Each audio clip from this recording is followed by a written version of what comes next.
Hi everyone, my name is Tess Kimotho and welcome to my very first episode of Tess Talks. We'll be having such kind of discussion topics, where we'll be talking about various things. So today I chose a very interesting topic, and that is the Supreme Court ruling that was delivered by Supreme Court judges. I want to look at the Supreme Court ruling in two ways: the pros and cons. The pros of this Supreme Court ruling was the fact that Kenya got a name. Kenya was able to get a name outside our borders, that is in Africa. We are the first country to ever nullify presidential election. That is huge and it's commendable. We should be clapping for ourselves. I mean, we look at it outside Africa now, we go to the world and we see that this was actually the third country in the world to ever nullify presidential election. So that is also a plus. So I think if we look at the Supreme Court ruling in terms of the advantages, it has brought advantages. Also, you can, if you fast track the days before the Supreme Court made its ruling, you remember there was this NASA team that used to say that this is a chance for the Supreme Court to redeem itself. And that was the statement that was repeated over and over again by our politicians. So I think it somehow reduced that kind of tension in the fact that it stopped violence in a way.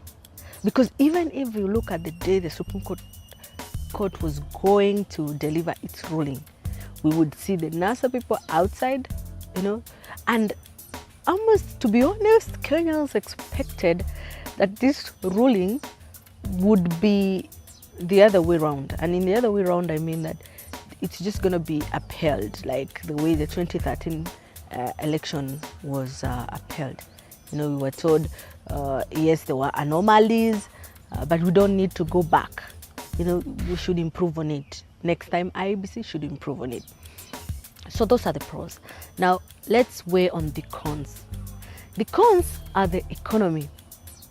Did you guys have a look at the economy? What happened? Actually, our Kenyan shillings against the American US dollar dropped to a 0.44% immediately after the Supreme Court judges delivered the ruling. So you can imagine the impact. That was a negative. And also the high cost of living. Of course, if our shilling is not doing so well, we'll have some disadvantages here and there. Look at fuel, petrol. Petrol prices have gone higher. You see, those are the cons.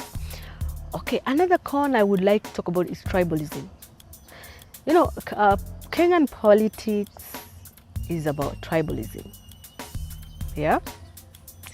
And if we look at the impact of the Supreme Court ruling immediately after it was the presidential election petition the presidential elections were nullified, you would say that now the country went to somehow tension, yeah? Attention, because if you look at the Jubilee, in Kenya there are two teams, yeah? The majority, of course, there are other political parties, but mostly it's NASA and Jubilee. If you look at the Jubilee team, of course, they were in a state of shock. So the first thing they did was, to absorb the shock and then start hurling abuses, of which the Jubilee team, we can commend it because it never took to the street. But of course, if you look at the social media, for those people who are active on social media, you'll bear with me that there was some, exchange here and there. For the NASA team, because they had camped outside the Supreme Court, they expected that the presidential elections would not be nullified. So of course they were ready to demonstrate and everything. So when they received this breaking news, I was like, yay, let's celebrate. So that's what they did. So there was a bit of tension. Now, the ruling has changed from being just a Supreme Court ruling for us Kenyans to a tribal kind of war. Or this tribe has won, the Kikuyus have failed, and the Luos have won, and you see. And then after that, we see even some like the president, giving a speech, which at first was commendable, but then later on he went and made some few attacks on the judiciary, which now immediately after that it was now seen that it's no longer the attack on the judiciary, it's the attack on the community, and that is the Kisii community. So now the whole thing has changed. Now it's which community is ruling, and this which particular judge who ruled this. You see, even in the bench, you would see there were two dissenting judges.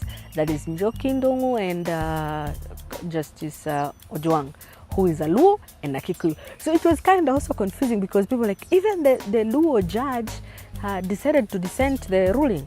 So you see, it's also kind of confusing because now it's no longer the judges, it's the Kikuyu said no. The Luo confused Kenyans because he was supposed to be on this other team, but you see. So now that those are the cons when it comes to tribalism. I can say it advanced the tribalism in Kenya, and this is not the kind of thing we really want to do. Attention, we now have an election. 17th date of an election, 17th October. Are we even sure that election is going to take place? I'm not very sure because we can see what is happening. IBC, the same body that conducted the previous election, is the same that is going to conduct. So, of course, those are the cons.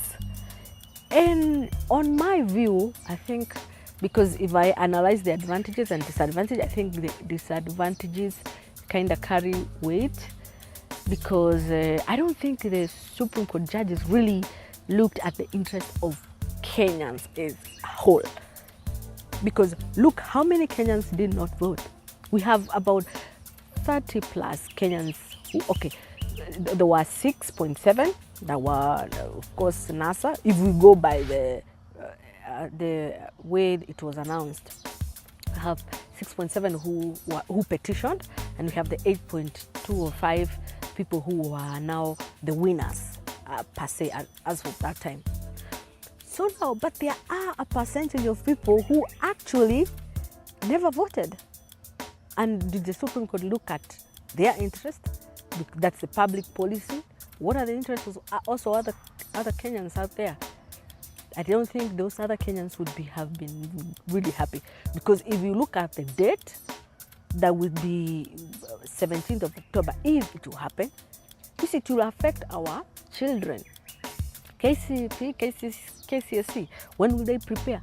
I mean, come on, let's look at the election period. It's a good thing for some few Kenyans because you got to get some money. You get some money, that is the political bigwigs give money, dish money to like kind of buy voters. So for the voters who are given some money, that is a good period for them. But for some of us, like us, the common minority, I don't think we really like that period. I do remember, like, during that period, we had some time for campaigns, and then after the elections, again we have to wait for the counting. After the counting, and then now we have the petition that also took some days, almost a month of Kenyans doing a lot of nothing. And then even after doing all that, we thought, you know what, go back to the elections.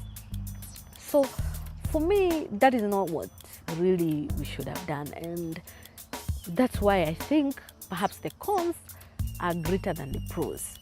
And so maybe this ruling was not the best ruling ever that we have ever received as compared to 2013. And then the worst bit is that when the Supreme Court gives its ruling, that's it. There's no appeal. So you have to take it or leave it.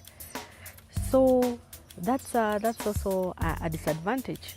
Perhaps if we had another court, which is not possible anyway, we would have taken our grievances there. So now we've left with those who are grieving. You either talk or petition or do whatever you have to do.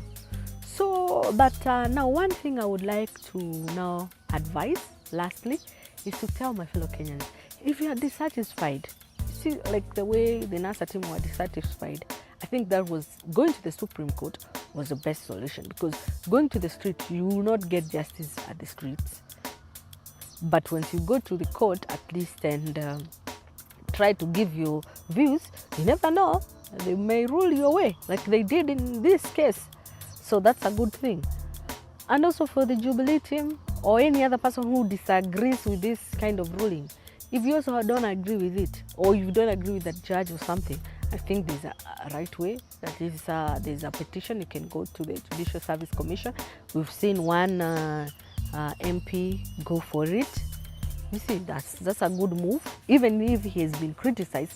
But I think it's also a good way. If you're not happy with something, go to court, other than making kind of necessary tensions here and there, which is not good for the country.